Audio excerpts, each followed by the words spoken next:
안녕하세요. 이제 막 돌싱이 된 40대 초반의 여성입니다.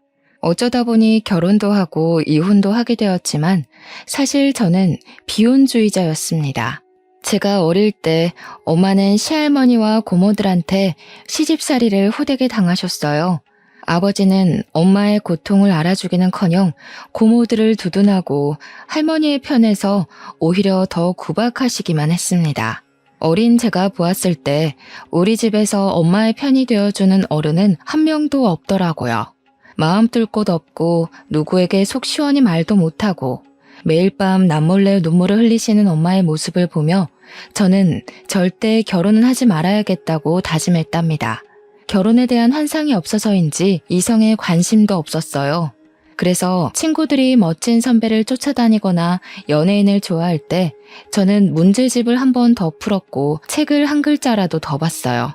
공부만이 내가 행복해지는 길이라는 생각으로 죽자 사자 공부를 한 결과 이름만 들으면 알만한 수도권 치대를 입학하고 좋은 성적으로 졸업했습니다. 그 후 선배가 운영하는 치과에서 페이 닥터로 몇 년을 근무하다가 부모님께 도움을 받아 30살에 제 이름을 걸고 저의 치과를 개업하게 되었어요. 처음에는 사람들이 많이 찾아오지 않았지만 양심적으로 운영하고 겁 많은 아이들도 편하게 진료를 받을 수 있도록 환경을 마련해주니 점점 입소문이 나기 시작하여 개원한 지 1년 만에 부모님께 빌린 돈을 갚고 서울의 투룸 아파트를 얻을 정도의 순이익이 나왔답니다. 고등학교 동창들은 회사도 구하지 못해 힘들어하는데 저는 치과가 잘 되어 돈도 벌고 서울에 저의 집도 생기니 일하는 것이 너무 재미있더라고요. 31살부터 35살까지 일에 미쳐서 살았다고 해도 과언이 아닐 정도로 일에만 푹 빠져 살았습니다. 제가 35살이던 해의 12월 한 해를 마감하며 같이 일하는 직원들과 함께 회식을 하게 되었어요. 오랜만에 맛있는 음식도 먹고 술도 마시며 이런저런 이야기를 하는데 우리 테이블로 어떤 남성분이 오시더라고요. 알고 보니 저보다 2살 어린 직원인 이지 씨의 대학교 선배였고 이분도 회사에서 다 같이 회식을 왔다고 하였습니다. 그분은 우리 지희 잘 부탁드린다며 제게 인사한 후 자신의 자리로 돌아갔어요. 그리고 다음날 제가 출근하자마자 지희 씨가 제게 다가왔습니다. 어제 만난 선배가 저를 소개해달라고 했다며 한번 만나볼 의향이 있냐고 묻더라고요. 저는 원래 결혼할 생각이 하나도 없었기에 싫다고 거절했지만 지희 씨는 선배가 성격도 좋고 나이도 좋고 둘이 잘 어울릴 것 같다며 자꾸 만나보라고 했습니다. 직원의 성화에 못 이겨 저는 딱 밥만 먹고 오자는 생각으로 지희 씨의 선배와 주말에 만나기로 약속을 잡았어요. 그리고 주말 약속한 장소에 시간 맞춰 나가니 지희 씨의 선배가 저를 알아보고 먼저 아는 척을 했습니다. 회식 날에는 식당이 어둡기도 했고 술에 취해서 제대로 얼굴도 보지 못했는데 밝은 곳에서 맨정신에 보니 사람이 서글서글하게 생겼더라고요. 자리를 잡고 이야기를 나누는데 말도 꽤 재미있게 잘하고 무엇보다 대화가 잘 통했어요. 이분의 이름은 김진우였고 꽤 잘 나가는 기업에서 근무하고 있었고 일하다가 지금까지 결혼을 못했다고 했습니다. 그러면서 자신과 나이가 같은데 개인 병원을 차리고 있다는 게 너무 대단하고 배울 점이 많은 사람일 것 같아 꼭 만나보고 싶었다고 하더군요. 저 역시 진우 씨가 싫지는 않아 시간 가는 줄 모르고 대화를 나눴습니다. 그 후 우리는 서로의 연락처도 주고받고 다음에 만날 약속까지 정하게 되었어요. 다음 만날 날도 진우 씨는 여전히 유쾌했고 세심하게 저를 배려해주기도 하고 저의 이야기 하나하나를 놓치지 않고 경청해 주었습니다. 그런 진우 씨의 모습이 참 좋았고 진우 씨도 제가 싫지는 않았는지 거의 매일 퇴근하면 저의 치과 앞에 왔어요. 우리는 급속도로 친해졌고 만난 지 한 달 만에 스스럼 없이 반말을 주고받는 친구 사이가 되었답니다. 하루는 퇴근하고 만나서 저녁을 먹고 집에 가려는데 제게 진지하게 할 말이 있다고 하며 공원으로 데리고 가더라고요. 공원 벤치에 앉아 한참을 뜸을 들이더니 아주 조심스럽게 저와 제대로 연애해보고 싶다고 했습니다. 저는 어렵게 자신의 마음을 전하는 진우 씨에게 어린 시절 제가 본 엄마의 모습을 이야기하며 저는 결혼 생각이 없다고 했어요. 그러면서 지금 우리 나이가 적지 않으니 가벼운 연애를 할 시기는 아닌 것 같은데 결혼하기 싫은 나라도 만날 수 있겠냐고 물었습니다. 진우 씨는 자신이 싫은 것이 아니라면 평생 연애만 해도 좋다고 하며 일단 만나보자고 하더라고요. 저도 진우 씨에 대한 마음이 점점 더 커지고 있었고 당장 결혼을 하자는 것도 아니고 결혼하기 싫은 저의 마음도 충분히 이해할 수 있다길래 진우 씨의 고백을 받아들이기로 했습니다. 그 뒤로 저와 진우 씨는 1년 동안 거의 매일 만나 데이트를 즐겼답니다. 1년 동안 한 번도 우리는 다툰 적이 없었고 누구에게나 상냥하고 착한 진우 씨의 모습이 너무 좋아 보였어요. 게다가 저에게 무슨 일이라도 생기면 그게 새벽이건 언제건 항상 달려와 주었습니다. 한 번은 밤에 혼자 있는데 집에 꽤 큰 벌레가 나왔어요. 사실 제가 강아지도 무서워하고 벌레는 정말 극도로 싫어하거든요. 그래서 벌레를 잡지도 못하고 정말 무서워서 벌벌 떠는데 진우 씨한테 전화가 왔습니다. 제 목소리가 좋지 않으니 무슨 일 있냐고 묻더라고요. 그래서 집에 벌레가 나왔는데 너무 무섭다고 했더니 지금 바로 가겠다며 잠시만 기다리라고 하지 뭐예요? 그러더니 그 밤에 우리 집에 달려와서 벌레를 잡아주었습니다. 남들은 별일 아니라고 느껴질지는 모르겠으나 저는 그런 모습이 너무 듬직했고 그때 처음으로 이 사람과 결혼을 한다면 정말 행복하게 살 수 있겠다는 생각이 들었어요. 그 뒤로도 저를 먼저 위해주는 진우 씨의 소소한 행동들에 감동하여 결혼을 절대 하지 않을 것이라는 제 마음이 조금씩 변하기 시작하였고 결국 진우 씨의 집에 정식으로 인사를 드리러 가게 되었습니다. 진우 씨 집에 첫 인사를 드리러 가는 날이었어요. 저는 떨리는 마음을 붙잡고 진우 씨를 따라 집으로 들어갔습니다. 그곳에는 시부모님과 6살 어린 여동생, 그리고 2살 된 남자아이가 하나 있었어요. 진우 씨의 부모님은 늦은 나이에 짝을 만난 것이 다행이라며 저를 반겨주셨어요. 시어머니 옆에 서 있던 6살 어린 여동생은 이름이 김고은이었는데 이름처럼 참 곱게 생기고 키도 크고 연예인처럼 예뻤어요. 여동생은 자기 아들인 호진이를 소개하며 저를 위아래로 훑으며 그다지 반갑지 않다는 표정을 짓고 있었습니다.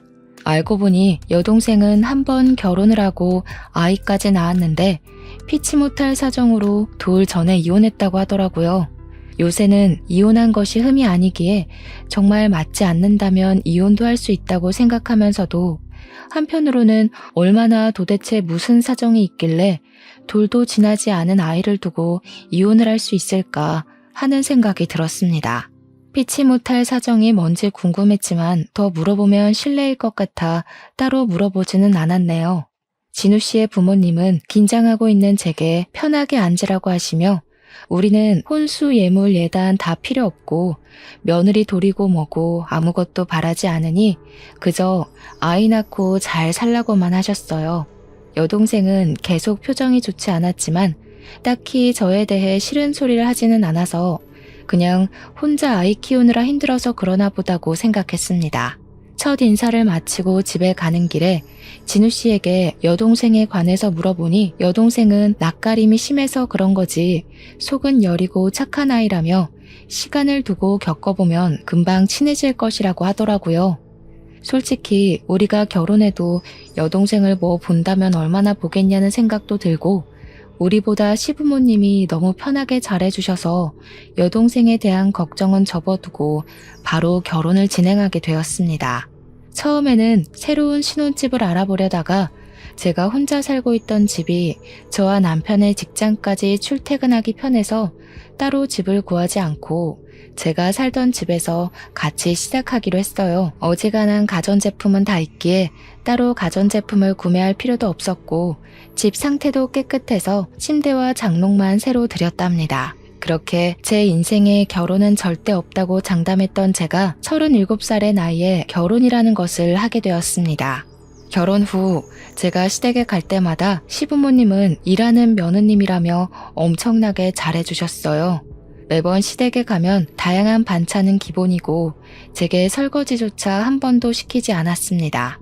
반면 아가씨는 여전히 제게 뚱한 표정을 지었어요. 친해지고 싶어서 말을 걸어도 항상 단답형으로 말하는 통에 대화가 길게 이어지지는 않았습니다.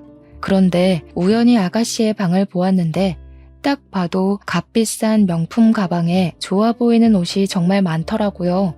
제가 알기로는 아가씨가 분명히 회사에 다니지 않고 아이만 보고 있다고 했는데 어떻게 이 많은 명품이 있을까 궁금했어요. 그래서 시댁에 갔다가 집에 오는 길에 남편에게 아가씨는 일하지도 않는데 명품 가방이 어떻게 그리 많냐고 물었습니다. 남편은 그게 다 명품이었냐고 자신은 몰랐다고 하며 사실 아가씨가 일하는 것은 아니고 시부모님과 남편이 매달 용돈을 준다고 했습니다. 그래서 그 용돈으로 생활을 하고 자신의 물건도 산다고 하더군요. 사실 저희는 둘 다 돈을 벌고 있으므로 집에서 생활하며 나가는 공동 생활비만 빼고 나머지는 따로 관리하고 있었거든요. 그래서 남편이 아가씨한테 용돈을 준다는 것도 그제야 알게 되었습니다.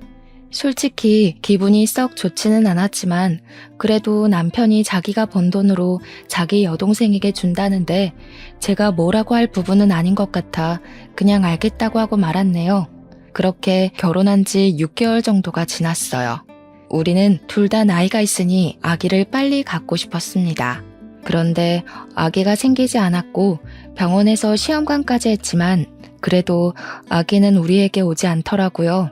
검사를 해도 이상이 없었는데 아기는 생기지 않으니 답답했습니다. 남편은 그런 제가 스트레스를 받지 않게 최선을 다했고 저 역시 그런 남편의 노력이 너무 고마웠어요. 남편과 아기를 기다리며 깨를 볶던 어느 날 남편이 저에게 할 말이 있다고 했습니다. 무슨 말이냐고 했더니 호진이를 혼자 키우는 아가씨한테 자동차가 필요할 것 같다고 하더라고요. 그래서 제가 아가씨가 자동차가 필요하면 아가씨 돈으로 사면 되지 그거를 왜 나한테 말하냐고 했어요. 남편은 결혼 전에 아가씨의 생활비나 호진이의 양육비를 다 남편이 지원해줬다고 하며 이번에 아가씨의 자동차도 남편이 사줘야 할 것 같다고 하는 게 아니겠어요? 그러면서 아가씨한테 나가는 소소한 돈은 자신의 월급으로 해결할 수 있지만 자동차는 워낙 고가이니 같이 사주자고 하는 거예요. 저는 아가씨의 호진이 어린이집에 가는 시간 동안 아르바이트라도 해서 본인이 돈 벌어서 본인이 샀으면 좋겠다고 이야기했습니다. 그랬더니 남편은 자동차가 한두 푼도 아니고 그렇게 돈 벌어서 언제 돈 모으냐고 하며 일단 우리가 먼저 사주자고 하더라고요. 제가 왜 그렇게까지 아가씨를 도와야 하는지 모르겠다고 했더니 아가씨 어릴 때 잔병치레가 심해서 병원에 입원했던 시간이 너무 많았고 그래서 공부는커녕 제대로 된 스펙도 쌓지 못했다며 여동생만 보면 안쓰럽다고 도와주자고 했습니다. 하지만 저는 남편과 생각이 달랐어요. 남편이 평생 아가씨를 먹여 살릴 수 있는 것도 아닌데 한 달 용돈은 그렇다 치고 자동차까지는 너무 과하다고 말했습니다. 그리고 말 나온 김에 한 달에 용돈은 얼마나 주길래 돈도 안 버는 사람이 그렇게 명품이 많은지 물었어요. 남편은 얼마 안 준다고 하는데 뭔가 내 눈도 피하고 말끝도 흐리는 게 이상하더라고요. 그래서 제가 자꾸 남편을 추궁하며 말하지 않으면 아가씨한테 전화해서 직접 물어본다고 했습니다. 남편은 안 된다고 펄쩍 뛰며 자신이 한 달에 주는 돈의 액수를 이야기하는데 한 달에 무려 200만 원씩이나 여동생에게 주고 있었더라고요. 알고 보니 아가씨는 과소비의 낭비가 정말 심했고 이런 부분 때문에 호진이의 아빠인 전 남편과 이혼까지 했다고 했습니다. 그런데 이혼하고 나서도 여전히 명품을 사는 버릇을 버리지 못해 많은 돈을 제 남편과 부모님께 받으며 여전히 과소비에 사치하며 살고 있었어요. 그리고 남편은 그런 동생이 그저 안쓰러워서 한 달에 200만 원을 주고 우리 부부 공동 생활비 100만 원을 내고 얼마 되지 않은 남은 돈을 자신의 몫으로 사용하고 있었답니다. 아무리 그래도 한 달에 200씩이나 주는 것은 너무 심한 거 아니야? 200만 원이면 누군가에게는 한 달 월급이야. 내가 동생이 많은 것도 아니고 딱 하나 있는데 오빠가 돼서 이 정도도 못 해주면 그게 무슨 가족이야. 게다가 지금 내 동생이 노는 것도 아니고 호진이 보고 있잖아. 내 생각엔 호진이가 갓난아기라서 아가씨가 일 못하는 상황도 아니고 호진이도 어린이집 가는데 그 시간 동안 아가씨가 나가서 아르바이트라도 하라고 하고 당신은 아가씨에게 주는 용돈을 줄이는 것이 나을 것 같아. 안 그래도 호진이 키우느라 힘든데 굳이 그러고 싶지는 않아. 그리고 일도 한 번도 제대로 해본 적이 없어서 그렇게 하면 여동생 병원비가 더 많이 나올 거야. 그래도 아무 일도 하지 않고 200만 원이나 받는 건 좀 아니지. 그러니까 돈에 대한 개념이 없으니 명품을 쓸데없이 사는 거 아니겠어? 그게 다 낭비고 과소비야. 호진이도 있는데 이제는 그러면 안 되지. 그 용돈 좀 줄이고 우리의 미래를 위해 저축하자. 그래도 그동안 200만 원씩 줬는데 어떻게 단칼에 줄이냐? 진짜 인정머리 없다. 너 생각이 정 그렇다면 네가 번 돈으로 아가씨한테 돈을 200을 주든 300을 주든 내가 상관하지 않을게. 다만 공동 생활비를 못 낼 정도가 되거나 나에게 아가씨에 대한 어떤 지원을 바라지는 마. 그리고 아가씨한테 자동차를 사주는 것은 절대 안 돼. 이렇게 이 이야기는 마무리되었다고 생각하고 다음날 평소와 같이 남편은 남편 직장으로 저는 치과로 출근을 했습니다. 출근해서 일하다가 잠시 쉬는데 시어머니가 아가씨 자동차 한 대 뽑게 도와달라며 전화가 왔어요. 저는 죄송하지만 아가씨가 미성년자도 아니고 호진이도 있는데 이제는 본인의 앞가림은 본인이 알아서 해야 할 것 같다고 이야기했습니다. 그랬더니 시어머니는 제 말에 버럭 화를 내시더라고요. 너는 잘 살면서 하나뿐인 네 신우인데 그런 신우한테 차 한 대 뽑아주지도 못하니? 넌 신우를 가족으로 생각은 하니? 막말로 너 동생이 만약에 이런 상황이라도 차 안 뽑아줄 거야? 제 동생이어도 이렇게 차를 뽑아주지는 못할 것 같네요. 차라리 일하라고 일자리를 소개해줄지언정 돈을 주며 차 뽑으라고 얘기하지는 못할 것 같아요. 이런 말씀드리기 주제넘지만 아가씨한테 시부모님께서 돈을 주신다고 들었는데 그렇게 돈을 주시지 마시고 차라리 일할 기회를 마련해 주세요. 시부모님 남편이 언제까지 아가씨 먹여 살릴 수도 없지 않나요? 물고기를 직접 주는 것이 아니라 물고기 잡는 방법을 알려주어야죠. 그럼 잘난 네가 고은이 일자리 좀 소개해 주렴? 아니지. 차라리 네가 일하는 그 치과에서 고은이 일할 수 있게 자리 좀 마련해 줘. 그럼 그런 줄로 알고 끊는다. 시어머니는 본인이 하실 말씀만 하시고 전화를 뚝 끊어버렸습니다. 사실 이때 오래 근무했던 데스크 직원이 관둔다고 하는 바람에 직원 한 분을 급히 구해야 하는 상황이기는 했지만 그렇다고 사회생활 경험이 전혀 없는 아가씨를 데스크 직원으로 채용할 수는 없잖아요. 그래서 어머니의 말씀은 깊이 생각하지 않고 그냥 경력직 직원을 새로 구하기로 했습니다. 그런데 다음날 출근했는데 아가씨가 치과에 있는 거 아니겠어요? 엄마한테 들었다며 여기서 오늘부터 일하라고 했다는 거예요. 관둔다는 직원도 드디어 인수인계하고 나갈 수 있냐며 좋아하고 다른 직원들도 다들 반기는 분위기길래 어쩔 수 없이 아가씨를 채용했습니다. 아가씨가 출근한 지 2주일 정도가 지났어요. 제 걱정과는 달리 생각보다 일을 잘하고 직원들과도 잘 지내 보였습니다. 하루는 치과 모든 업무를 마치고 정리하는데 아가씨가 출퇴근하기 너무 힘들다며 우리 집에서 살겠다고 하더라고요. 작은 방 하나가 빈 방이기는 했지만 그래도 아가씨와 같이 살고 싶지는 않았습니다. 그래서 고민 좀 해봐야겠다고 했는데 아가씨가 그 자리에서 남편에게 바로 전화하더라고요. 남편과 아가씨가 통화하더니 저의 생각은 묻지도 않고 우리 집에서 살기로 했다며 바로 짐을 챙겨서 오겠다고 했습니다. 그럼 호진이는 어떻게 할 것이냐고 하니 어차피 호진이가 어린이집에 다니고 지금도 시어머니가 혼자 다 보셔서 자신이 우리 집에서 살아도 별 문제 없을 것이라고 하더라고요.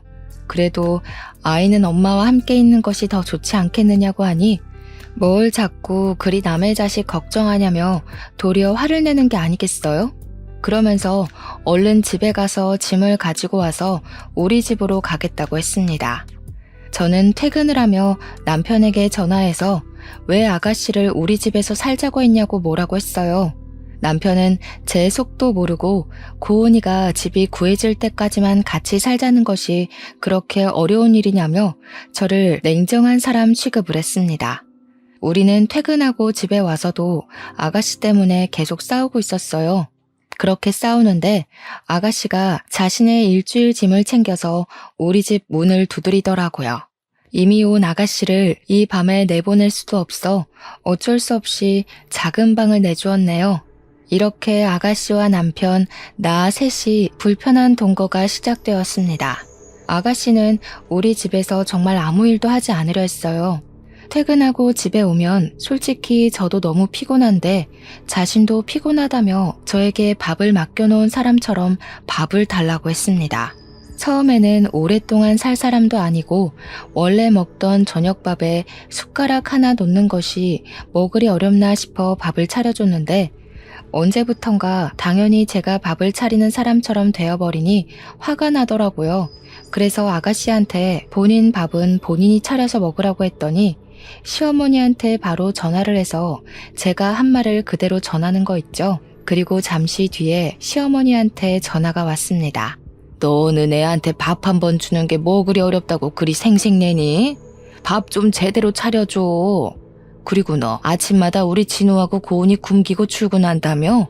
아침에 밥을 든든히 먹어야 가서 일도 열심히 하지. 제가 집에서 노는 사람도 아니고 저도 출근해야 하는데 언제 밥을 해서 언제 차리고 치우고 나가나요? 그리고 저는 남편과 아가씨의 엄마가 아니에요. 제가 이 둘의 식사까지 책임져야 하는 의무는 없습니다. 저는 당신의 자식들 밥상을 제게 당당히 요구하는 시어머니한테 제가 할 말을 다 하고 끊어버렸습니다. 그런데 옆에서 가만히 듣고 있던 아가씨가 제게 화를 내더라고요. 새언니, 지금 시어머니한테 무슨 말버릇이에요? 며느리가 시어머니한테 그딴 식으로 말해도 돼요? 왜요? 며느리는 뭐 말도 못해요? 며느리는 시어머니한테 말하지 말라는 법이라도 있어요? 아가씨와 제가 큰 소리를 내며 싸우는데 남편이 퇴근하고 들어오더라고요. 저는 이런 상황에서 솔직히 남편이 저의 편이 될 줄 알았습니다. 그런데 아가씨의 편을 들며 무조건 내가 잘못했다고 하더라고요. 정말 속상해서 미칠 노릇이었죠. 그 뒤로 아가씨는 제가 남편에게 퇴근 후 청소를 시키거나 설거지를 시키면 항상 오빠 시킨다고 뭐라고 했습니다. 그런 뒤 시어머니한테 전화했고 시어머니는 바로 저한테 전화해서 우리 아들에게 집안일 시키지 말라고 엄포를 놓으셨습니다. 제가 너무 화가 나서 전화를 받지 않으면 아가씨한테 전화해서 저한테 바꿔주라고까지 하며 저를 구박했답니다. 정말 시어머니와 아가씨는 저를 못 잡아먹어서 안달이었고 저는 제 집에 있지만 하루도 마음 편히 쉴 수가 없었습니다. 이렇게 스트레스를 받아서인지 아기도 생기지 않더라고요. 아가씨는 집에서뿐만 아니라 치과에서도 밉상이었습니다. 처음 한 달간은 잘 지내는 듯 했는데 그 뒤로는 직원들 사이에서 이간질하고 일하기 싫어서 뺀질거렸어요. 아가씨가 하지 못한 일들은 다 다른 직원들의 몫이었고 다른 직원들도 아가씨에 대한 불만이 매우 컸답니다. 심지어 개원할 때부터 있던 직원들이 아가씨가 나가지 않으면 자신들이 나가겠다고까지 했어요. 저는 이런 상황을 보고만 있을 수 없었습니다. 아가씨한테 다들 불만이니 여기서 나가라고 했어요. 그랬더니 아가씨는 못 나가겠다고 하며 또 시어머니한테 전화하더라고요. 저는 아가씨가 시어머니와 통화하는 동안 지금까지 일한 급여를 계산했습니다. 그리고 아가씨의 통화가 끝나자마자 계산된 급여를 주고 지금부터는 여기서 일해도 돈을 한 푼도 주지 않을 것이라고 했어요. 아가씨는 저한테 진짜 더럽고 치사해서 나간다고 하고 나갔습니다. 그리고 그날 밤 저는 집에 아가씨가 없을 줄 알았는데 아가씨가 시모와 함께 있었어요. 시모는 회사에서 제가 쫓아냈으니 제가 아가씨에게 생활비를 줘야 한다는 헛소리를 하시더라고요. 아가씨가 일 잘하고 했으면 제가 쫓아냈겠어요? 다른 직원들에게 피해주고 심지어 개원할 때부터 있던 오래된 직원들이 아가씨 때문에 일을 못하겠다고 하더라고요.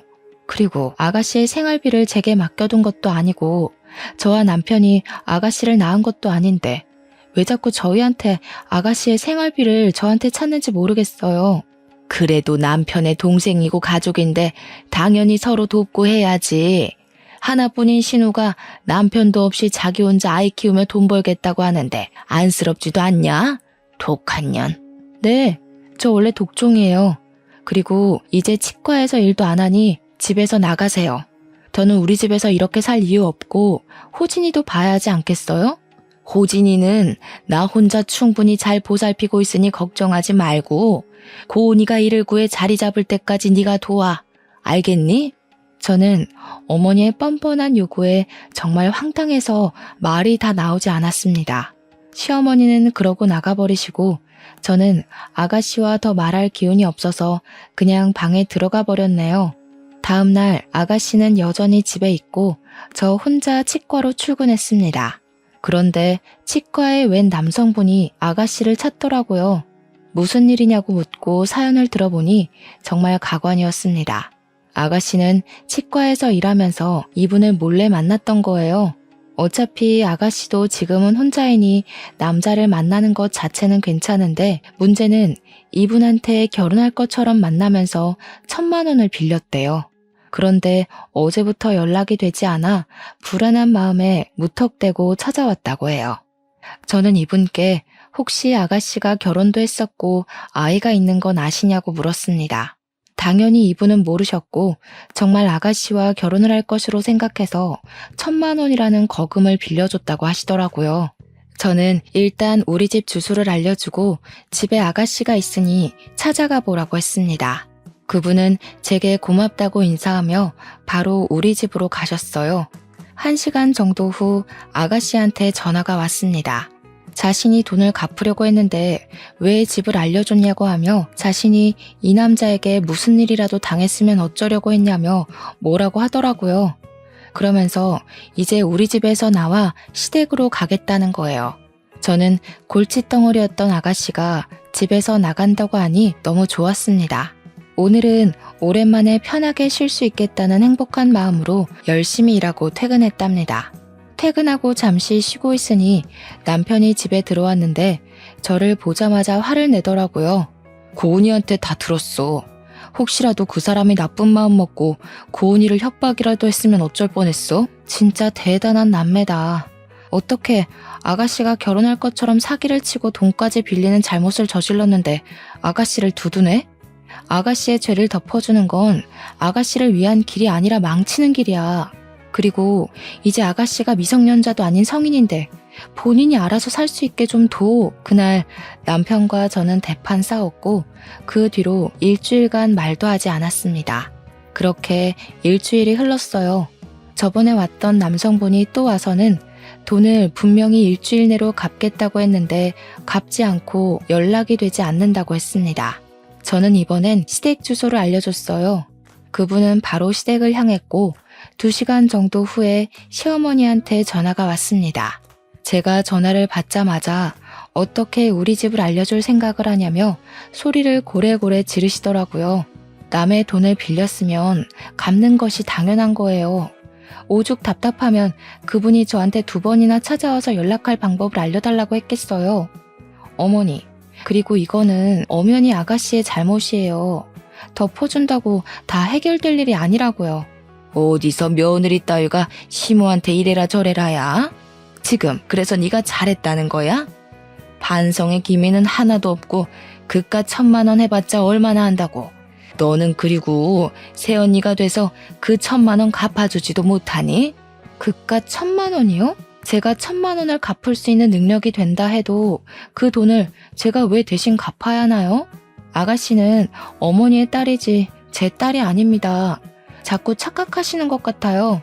저 이제 환자분 오셔서 끊습니다. 시어머니는 이날 이후로 제게 연락을 하시지 않았고 저는 아주 편했습니다. 하지만 남편은 꾸준히 연락도 하고 여전히 아가씨한테 돈도 보내주는 것 같았어요. 그래도 부부 공동 생활비는 꾸준히 냈기에 그냥 그러려니 했습니다. 그렇게 몇 개월이 지났어요. 남편이 아가씨에게 결혼할 남자가 생겼는데 직업이 변호사래요. 그런데 남편이 호진이를 우리의 아이로 하자고 하는 거예요. 저는 그게 무슨 소리냐고 했더니 사실 결혼할 사람한테 아가씨가 이미 한 번 결혼도 했고 호진이의 존재를 처음에 이야기하지 않았대요. 지금 잘 되는 마당에 아이가 있다고 하면 결혼을 취소할 것 같다면서 마침 우리는 아이도 없고 능력도 되니 호진이를 우리 아이처럼 키우자는 게 아니겠어요? 나는 내 아이를 바란 거지 아무 아이나 바라는 게 아니야. 그리고 이건 사기 결혼이야. 절대 못해. 아무 아이라니? 내 동생 아이가 아무 아이야? 어차피 핏줄도 섞여 있는데 그게 왜 안 될 일이야? 그냥 좀 따지지 말고 그냥 하라는 대로 하면 안 돼? 그럼 아가씨가 사기 결혼을 한다는데 오빠라는 사람이 그냥 가만히 보고 있겠다는 거야? 이거 지금 나만 이해 안 되는 거니? 옛날엔 다들 이러고도 잘만 살았어. 그냥 하자는 대로 해. 이번 주 상견례 때 호진이를 우리 아들로 이야기할 거니까 그렇게 알고 있어. 상견례 자리에서 입도 뻥긋거리지 마. 그럼 바로 이혼이야. 그래. 안 그래도 예전부터 아가씨 때문에 정말 힘들었는데 차라리 갈라서자. 아이도 없고 같이 산 날도 얼마 되지 않으니 충분히 가능하겠네. 이혼해. 저와 남편은 이혼까지 언급하며 싸우고 팽팽한 의견 대립을 마무리 짓지 못한 채 싸움이 끝났습니다. 다음 날 퇴근 후 저는 정말 이혼 서류를 작성해서 남편을 기다렸어요. 남편은 이혼 서류를 보며 어제 한번 그렇게 싸운 것 가지고 무슨 이혼 서류까지 내미냐며 이혼을 못하겠다고 하더라고요.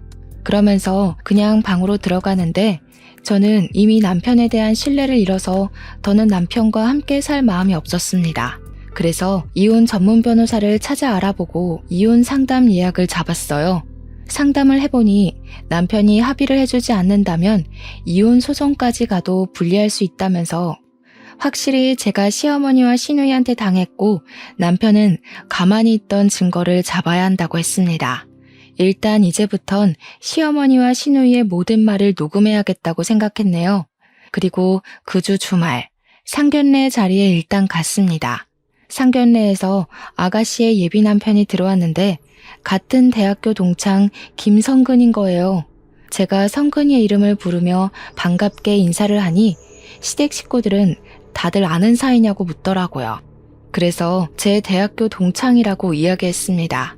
아가씨는 살짝 불안한 표정을 짓고 있었고 그런 표정을 보며 나는 이 결혼 절대 못하게 막아야겠다는 생각을 했어요. 일단 상견례 자리에서는 가만히 있었고 아무도 모르게 성근이의 전화번호를 물어봤습니다. 그리고 다음날 성근이에게 연락해서 아가씨에 대해서 할 말이 있으니 잠깐 보자고 했어요.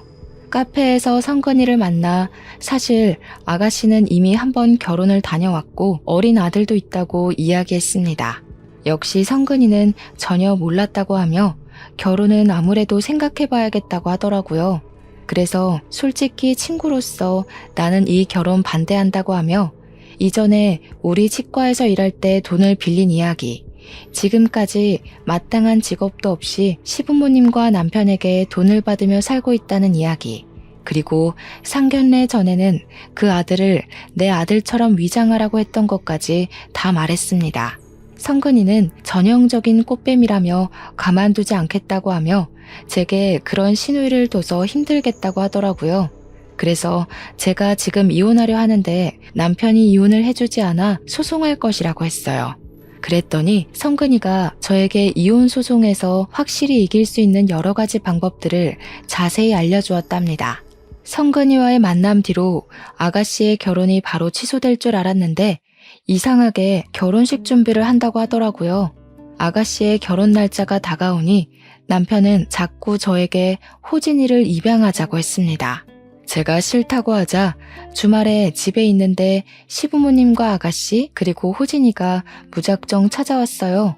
저는 이 사람들이 호진이를 입양하라고 설득시키러 온 것이라고 확신하고 바로 핸드폰을 보는 척하며 녹음을 시작했습니다. 얘기 다 들었지? 네가 지금 나이는 많고 아이는 없으니 그냥 좋은 말로 할 때 입양을 하는 것이 좋겠구나. 그럼 장남은 아들이 있고 그리고 고은이는 시집가고 그림이 딱 좋지 않겠니? 이게 아주 시댁 말에 하나도 고분고분하게 듣는 게 없어. 그냥 어른들이 하라면 해. 시부모 말인데 당연히 따라야지. 그래, 여보.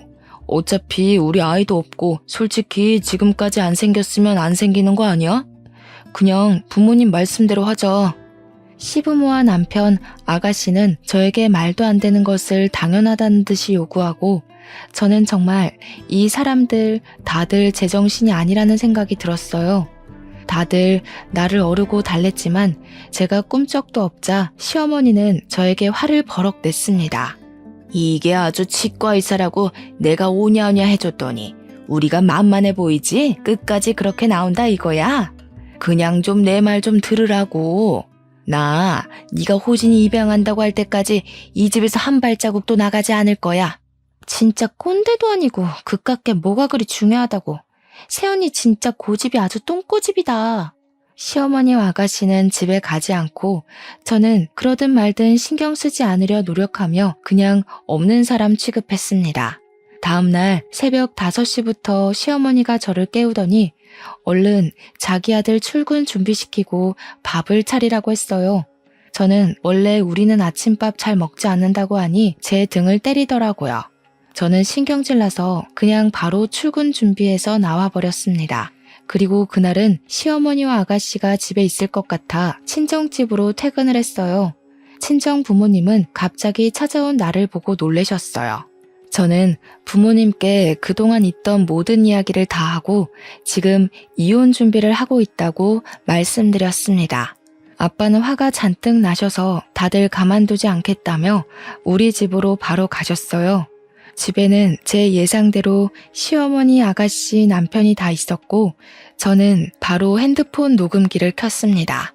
아무리 사람들이 모자라도 유분수지. 어떻게 조카를 아들로 입양시킬 생각을 해? 나는 절대 그 꼴 못 봐. 그러면 둘이 갈라서. 아버님, 어차피 우리 아이도 없고 충분히 못할 이유는 없다고 생각됩니다. 그리고 저는 이런 일로 미진이와 이혼까지 할 생각 없습니다. 그래? 우리는 이혼 소송까지 가서라도 가만두지 않을 거네. 이미 자네 어머니랑 여동생 때문에 우리 미진이가 스트레스 많이 받았고 절대 용서 못해. 그리고 자네는 자네 어머니랑 여동생이 비정상이면 자네라도 정신 똑바로 차려야지. 어디서 사기 결혼을 하려고 난리야? 사돈, 지금 말 다 하셨어요? 사기 결혼이라뇨? 둘이 서로 좋아 죽어서 그냥 과거를 말 안 한 것뿐인데 이게 어떻게 사기 결혼이에요? 그리고 그쪽도 아들 원하시잖아요. 고은이한테는 아들이 필요 없고 그쪽은 아들이 필요하니 고은이의 아들을 당신 딸의 아들로 넘기겠다는데 그게 그렇게 못할 짓이에요? 애가 무슨 물건입니까? 그리고 그쪽에서 생긴 아이는 그쪽에서 키워야지. 왜 그 아이를 우리 딸에게 넘깁니까? 나는 절대로 이거 가만두지 않을 겁니다. 아시겠어요? 미진이 전현이 성격이 지랄맞은 게 제 아빠 꼭 빼다 닮았구먼. 우리 고은이 피곤해서 쉬어야 하니까 나가요, 나가. 여기 제 명의의 제 집입니다. 나가시려면 그쪽이 다 나가셔야죠. 잘 됐네요. 이참에 저 정말 이혼합니다. 더는 이런 사람들 가족으로 못 두겠네요. 기간이 1년이 걸리든 그 이상이 걸리든 저 소송을 해서라도 기필코 이혼할 겁니다. 다들 나가세요. 지금 나가지 않으면 경찰을 불러서라도 끌어내겠습니다. 나가지 않겠다고 꿈쩍도 하지 않던 시어머니와 아가씨는 제가 경찰에 정말 신고할 것처럼 하자 그제야 나가셨습니다. 남편은 저에게 정말 너무한다고 어떻게 사람이 이렇게 매정하냐고 하더라고요. 제가 그럼 서로 이런 꼴 보지 않게 이혼하자니까 남편은 이혼 서류에 도장은 못 찍겠다고 버텼어요. 그 뒤로 저와 남편은 정말 남보다도 못한 사이가 되어 집에서 동거인처럼 생활했답니다. 그리고 아가씨의 결혼식 일주일 전이 되었습니다. 성근이가 제게 전화해서는 아가씨의 과거 행적에 대한 증거가 있으면 다 달라고 하더군요. 그런데 당장은 호진이를 입양하라고 말하는 시부모와 아가씨의 녹음 파일 말고는 없었어요. 그래서 저와 성근이는 이전에 아가씨가 치과에서 근무했을 때 돈을 빌려갔던 분께 잠깐 만나자고 연락했습니다. 그리고 그분께 현재 상황을 설명하며 그때 무슨 일이 있었는지 상세히 말해달라고 했어요. 그분은 당한 것이 아직도 분하다며 감사하게도 우리의 요청에 응해주셨고 우리는 그분의 증언을 하나도 빠짐없이 녹음했습니다. 성근이에게 이것들로 무엇을 할 것이냐고 물으니 결혼식 날 오면 안다는 말을 했습니다. 그리고 대망의 결혼식 날 일단 남편한테 먼저 가라고 한 후 그리고 시간 맞춰 결혼식장으로 향했습니다. 아가씨는 아주 화려한 드레스를 입고 세상 밝은 표정으로 신부 입장을 했어요.